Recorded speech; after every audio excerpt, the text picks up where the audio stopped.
Let's talk about Jonathan Anderson's debut at Dior Womenswear. This was definitely the show that was hyped the most. I think it was hyped even more than Mathieu Blasy's debut at Chanel.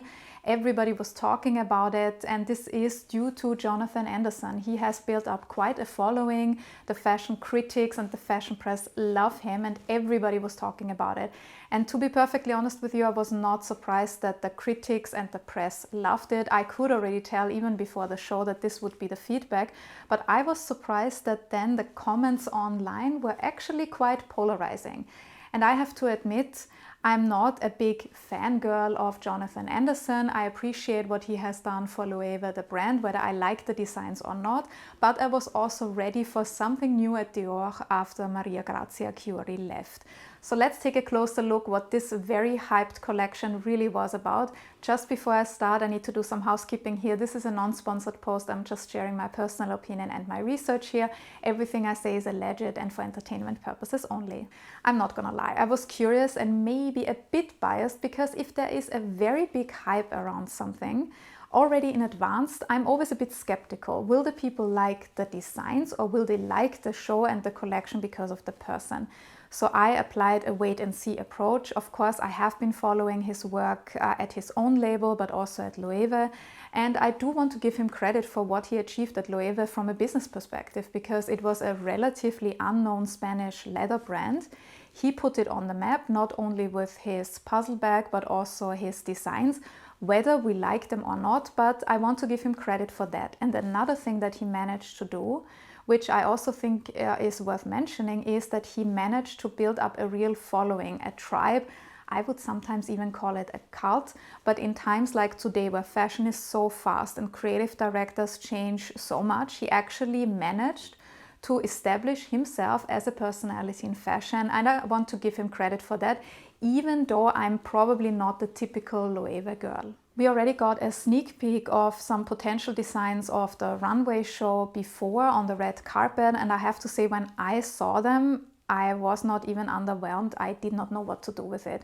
There was this very overly exaggerated blue dress with these hips, where I was like, okay, Dior, Jonathan Anderson, I don't know what to do with it. And then there was this other dress, which to me looked a bit like the Intrecciato by Bottega Veneta. I was also a bit like, okay, what is this? What can we expect from the collection? Still, I wanted to be open-minded, so I said, like, let's see what else is coming in the collection. And versions of these dresses that we saw before also were taken up in the show. And I have to say, I'm still not a big fan of these boxy, unflattering shapes.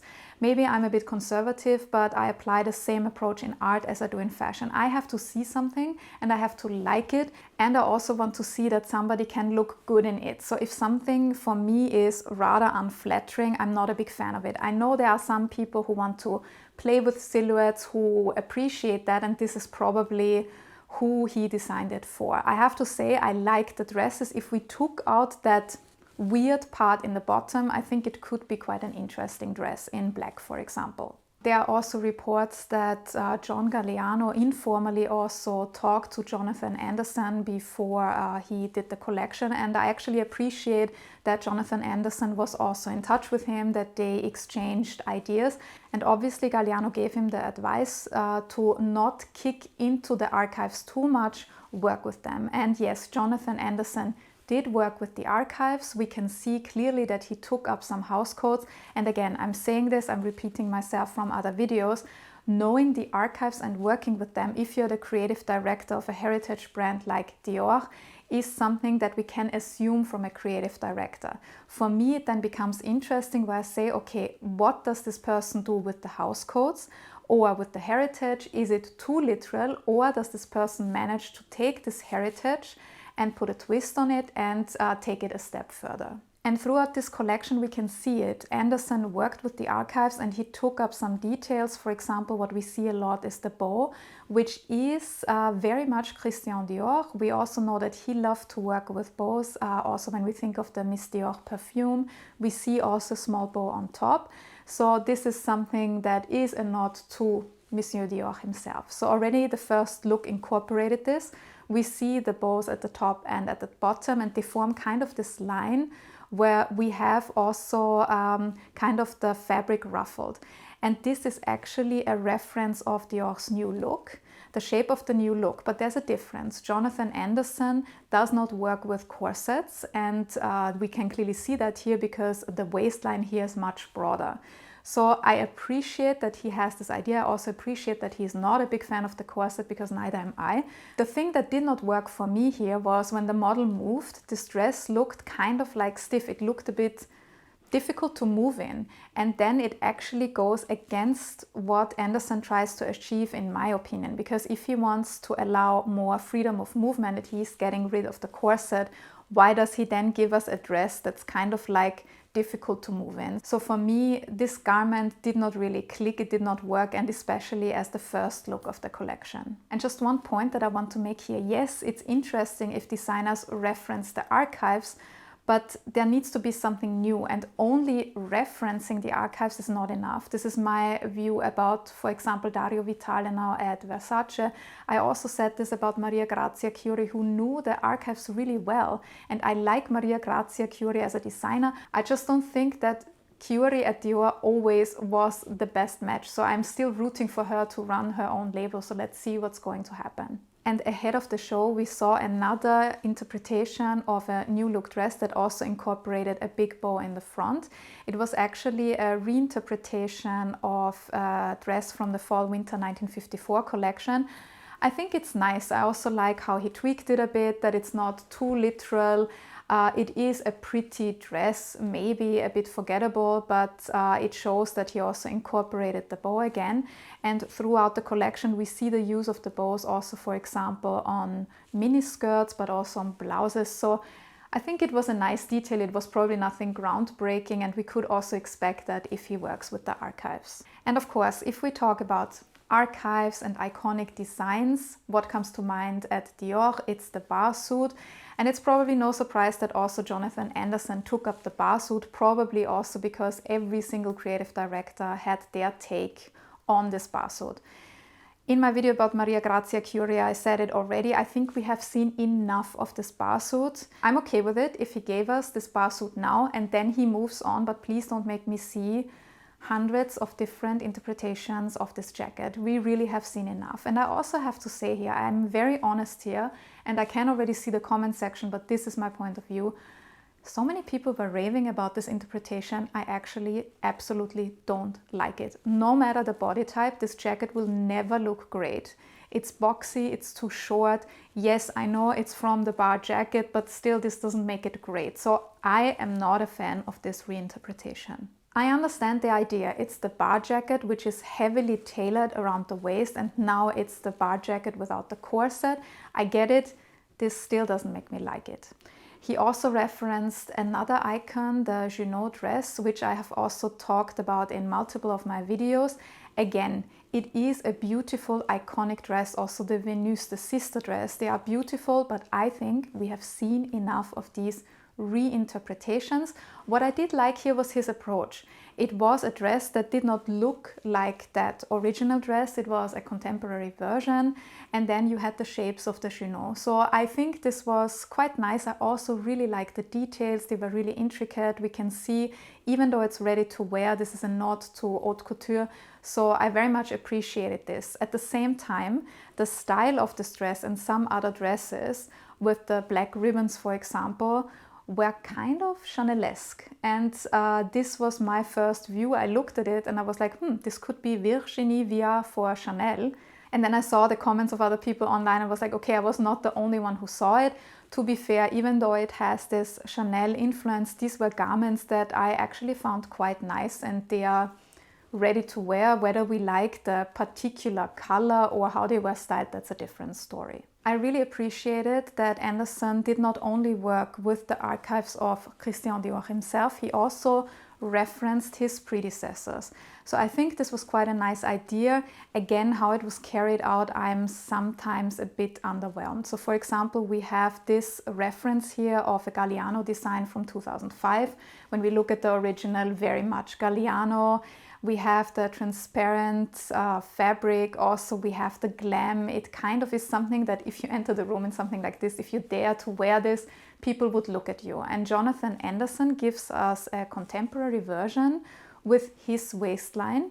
I do have to say, to me it was a bit Maria Grazia Chiuri, and then I have to say, when I look at this dress, it is still something that stands out, even though it's a bit more toned down. It is a contemporary version, but still people will look at you. So if everybody is already looking anyways, then I would go all in and go for the much more glamorous original version.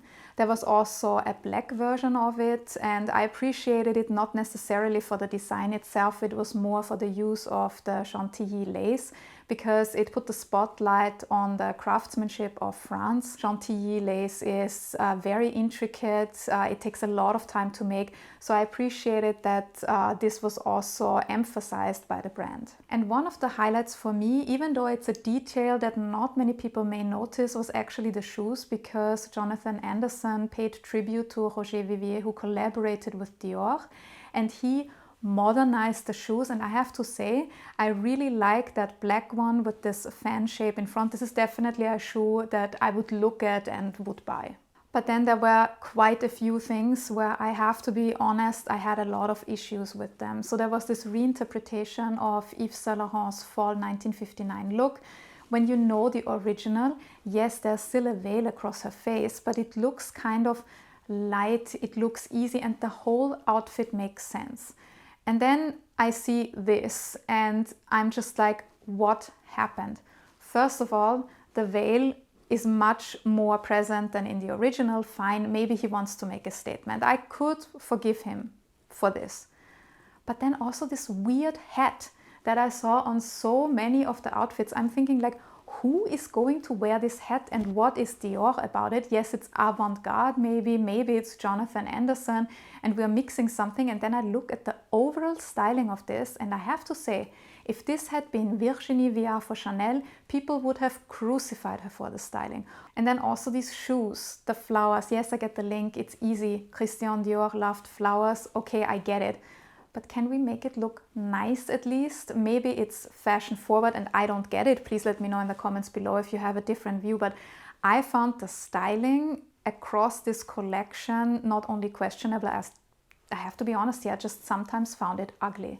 The whole composition to me does not make any sense. Maybe in the weeks to come there will be explanations, but when I look at the original, it made sense. It was cohesive. This one, probably if this was a student of fashion design, they would be criticized for an incohesive outfit. And these shoes, they look like house slippers when they were walking. So I really did not get this design at all. Jonathan Anderson also referenced Raf Simons, and to understand his reference, we actually need to put Raf Simons into context.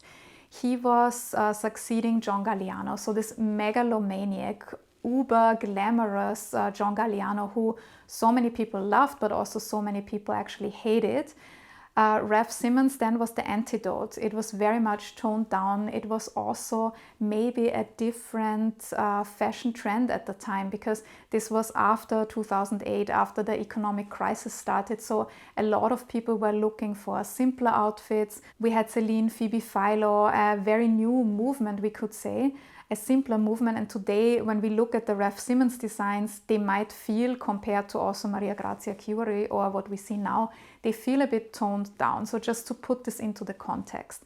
So Anderson also took up these designs, and I have to say again, these miniskirts, these puffy miniskirts, they might look fun on the runway, but I'm not sure if anybody on the street would wear it. Maybe they wear it to take an Instagram video and then they change out of it, but I'm not sure how comfortable it feels to walk around in it. And there's one criticism that I have in general here, not only for this show, but I also said this in other videos. I would have appreciated to see a more diverse range of body types and see the garments on them to make it a bit more realistic. And then we can also see, would the clothes really work in real life? Because after all, we are talking here about ready to wear, so this should be something that people can just basically pick up and wear and feel great in these clothes. But this is also the crux of the whole thing, because I think recently variability has been equaled with athleisure, which I personally find absolutely horrible, but this has been the case for many years. And we also see this athleisure take here at Jonathan Anderson for Dior. We see cycling pants, which okay, I'm traumatized from my childhood, but I absolutely hate cycling pants, and I hope that they will soon leave the runway quietly, but I think they can go. And then we also see sweatpants. And yeah, I can see where he was coming from. He probably wanted to give the typical Dior customer something very easy to wear on the plane, for example, when they go on holidays. But these were just items where I looked at and said like, okay, this is basically quite a basic sweatpant. What is Dior going to charge? So the prices for the sweatpants are not out yet. But when you look at the Dior website, you can see that their sweatpants at the moment go for over $3,000 US. So we can infer from that how much these sweatpants will cost. Probably there's a customer for it, because otherwise they would not produce them. I personally did not really like it. Sweatpants with something that looks like a button-down shirt is not really my style. And the other issue that I had, yes, it's ready to wear, but there were quite a few items that were quite basic, I have to say, and I could pick it up at any high street or fast fashion retailer. For example, the mini skirts with the frayed hems. I'm not sure if I need to go to Dior for that. And I think that shows this issue that a lot of us have. What is luxury today? Is it just the logo that people are paying for? And it is kind of funny, because watching this show and going through the pictures reminded me a lot of the beginnings of Virginie Viard at Chanel. I really tried to understand where these designers were coming from. Why did they give us what they presented? Because I know that they thought about something. They must have had an idea. They don't just give us anything. There is thought behind this. So I try to dig through this, but then I see some of the outfits and I just see items piled on top of each other. They don't really go together. Maybe if we take them apart, and this was the same for Viard at Chanel, some of the items were really pretty and they could work, but they were styled in a way that people are just overwhelmed and probably say it looks hideous. I'm sorry for being very honest here. So what is my verdict? I can already see the comment section with the Jonathan Anderson fans. I feel bad that I have to say this, but I don't think this collection was worth the hype. I would not say disappointed, because I was already waiting and a bit skeptical in the beginning, so I did not really have expectations that somebody could disappoint. But I think looking at this collection today and probably in a few years, I don't think it really deserves the hype yet. I don't want to say it's over, this is the end for Dior. I do want to give him a chance. It's also the very first time that all the Dior sections, we can say, or all the Dior lines are in the hands of one designer. It's the first time since Monsieur Dior himself. So it could be exciting what Jonathan Anderson plans for the whole brand. So I do want to give him a chance, but I'm not the biggest fan of this very first women's wear collection. I'm also curious about you. I want to know what you think. Am I the only one who didn't like it? Do you love it? And why did you love it? Let me know in the comments below. If you enjoyed this video, please don't forget to help me by liking this video and also subscribing to my channel if you haven't done so already. And if you prefer to read about fashion, I have a lot of articles on my website, thepinklookbook.com, and if you have time, you can also check out my fashion label Pelagona. And if you enjoyed my review of Jonathan Anderson's debut at Dior Womenswear, I have another video which may be interesting for you. Thank you very much for watching this video, and see you in the next one.